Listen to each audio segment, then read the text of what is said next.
This is the Spirit and Wellness Show. News and information from a higher perspective. With your host, Harry Wilkinson. Yes, hello and welcome to the Spirit and Wellness Show. I'm Harry Wilkinson, and this is the show where we take a look at the days and weeks events, happenings in the world, politics, international news, the environment, technology, all of it, everything that we hear about or interact with throughout our day and week, through our varying and ever-expanding types of media, new media, social media, and all of our technologies, our smartphones, and everything else that keeps us maybe a little too well-informed, or not informed enough about things that truly matter. All of that can get a bit stressful. So one of the things this show is dedicated to doing is helping focus on taking that step back, getting the higher perspective, taking a look at the things that are happening around us and understanding the truth of who we are, how we are creating these things, and what these things are showing us about ourselves, and ultimately how we use what we've created to reconnect to the highest aspects of ourselves. This week is our part 2 of our Spring Wellness edition. Last week we focused on things such as allergies and other kinds of things that crop up in the spring that you may need to address. Also, changing your diet,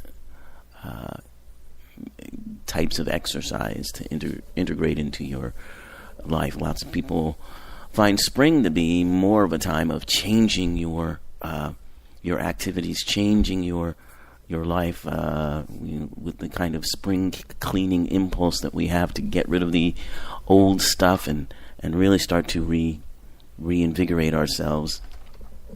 And so last week we talked about different ways to do that, including changes in diet and exercise and so forth. This week we're going to be talking more about things about happiness and keeping stress at bay. And ways to do that, as well as we'll also be talking about the things to keep in mind if you're thinking about going gluten-free. It's a very popular thing to do these days, but there are some things you might want to think about before you make that commitment. And as I said, we will be talking about how to keep ourselves happier and less anxious.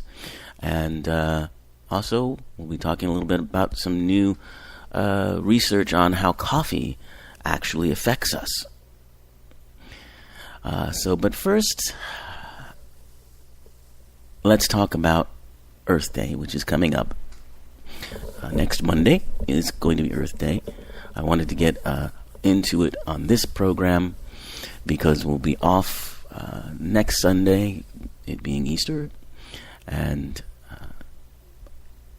the Earth Day is the day after that, on that Monday, the 22nd. So I wanted to talk about that and talk about climate change from the perspective that this show gives, which is the taking back and looking at these situations from a higher perspective. Now, around Earth Day, we talk about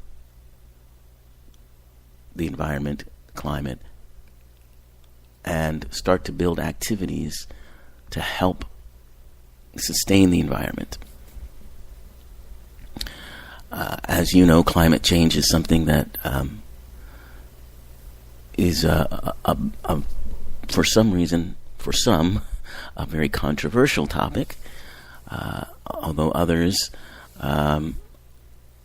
are are increasingly confused as to why it should be controversial, seeing that most of the evidence points to climate change happening. We actually can, if we open our eyes, see it happening in front of us, see the changes in weather, the more extreme weather events that have been happening increasingly, all of those things. However, there are those that disagree. They think climate change is a hoax. One of those people, for better or worse, happens to be our current president of the United States. This many people find frustrating. Another thing people are finding frustrating is that the media doesn't seem to be focusing very much on this very substantial issue. One would expect that more time, more energy, more information would be being made available. And there's some concern as to why that's not happening an awful lot.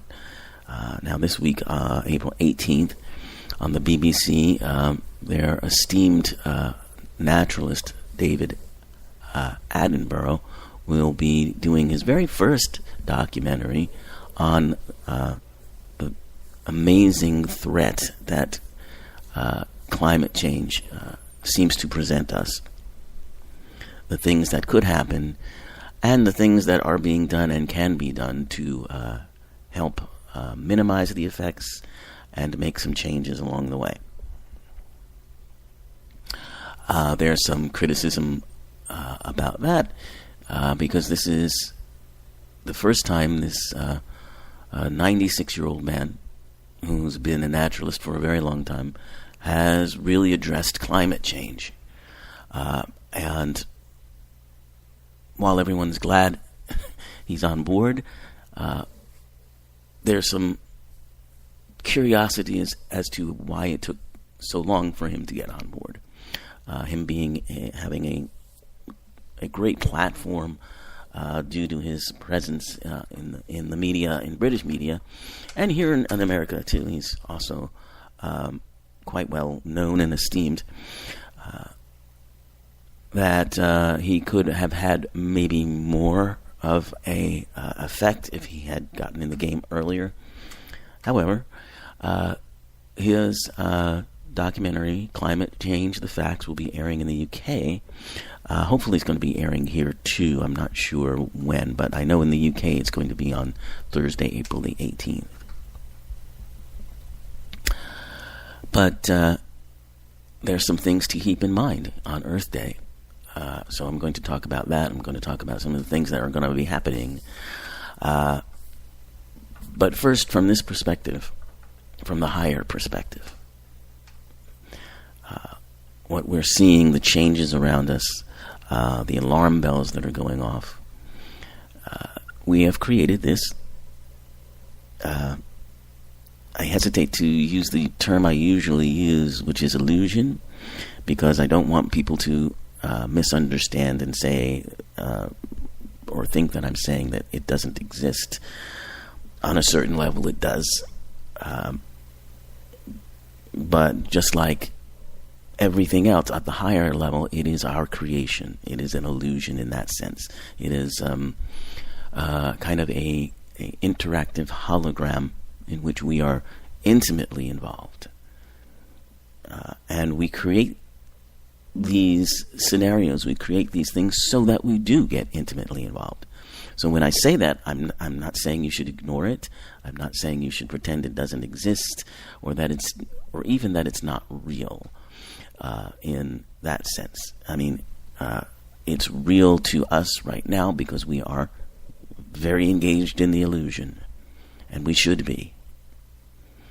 So, just please try to remember, I'm talking about the higher perspective, the metaphysical perspective, if you will. So you might ask, why would we create such a dramatic scenario, such a potentially life-threatening scenario to get involved with? Well, of course, the drama is the big draw, because at that highest level that we are existing, that is the truth of who we are, none of that is happening. There's no fear of destruction. There's no fear of environmental collapse. At that level, we understand the truth of who and what we are. But in being involved in the drama gives us a chance to experience these things, and to experience the excitement, the connection that you get when we take action that we believe in. And it also illustrates our connectedness in the sense of we begin to truly understand how our actions affect everything else.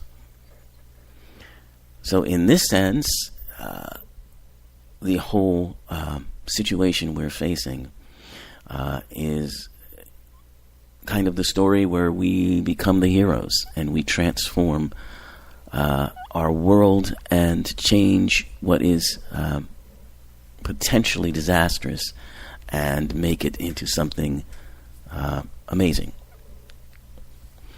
So I'm trying to keep the positive, and I will. But in order to get to that, you have to go through what might appear to be negative. So I just want to tell you some new information that we found out this week that relates to this climate change. And it's happening up in the Bering Sea, which is, of course, up in the Arctic. Now, according to scientists and observers, the Bering Sea should be frozen right now, because that's generally what happens this time of year, March and early April. It should be iced over, but we've discovered that it isn't, and that is causing a degree of concern, to say the least, because as you may be aware, climate change has a lot to do with the decline of Arctic sea ice and the melting of our polar ice caps and so forth. Under normal circumstances, the Bering Sea should remain frozen over until May, but it's been discovered that it is now, right now, which is early April, almost entirely free of sea ice.